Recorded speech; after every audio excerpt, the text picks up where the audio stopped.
I never liked reading, because I was never very good at it. So in honor of National Literacy Month, I'd like to share my story and what I've learned about the literacy crisis in the US. When I say literacy crisis, I don't just mean that 1 in 4 of us haven't read a book in the past year. I'm talking about a nation divided by information boiled down to nothing more than a headline, because not many read past that anyways. Also, same as it's been, over 60% of students from 4th to 12th grade are not reading proficiently, and they're on track to struggle with reading for the rest of their life, like me.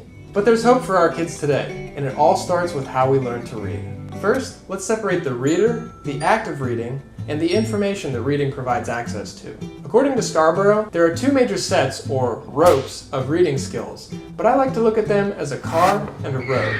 The car is language comprehension. At around 5 years old, when we first learned to read, most of us have already been talking for about 4 years, which we learned naturally by mimicking those around us. The road is word recognition, which can't be learned through mimicry, so it needs to be taught to have the smoothest road to drive on. And this is where our problem is. Science has shown that the road is actually a code. And to become a skilled reader, beginners need to understand how letters represent speech sounds, so they can decode, also known as phonics. When phonics is covered properly, virtually every student reads on grade level. When it's not, over 60% of us, regardless of gender, race, and class, fall behind in reading. In the past, phonics had been taught to some degree, but everything changed in the early 80s when a different form of reading instruction took over. Only phonics could bring balance to America's readers, but when the world needed it most, it vanished. Decades have passed since then, but with new talk of phonics, well, you get where I'm going with this. Personally, I've always loved stories because my parents read to me as a kid. I was lucky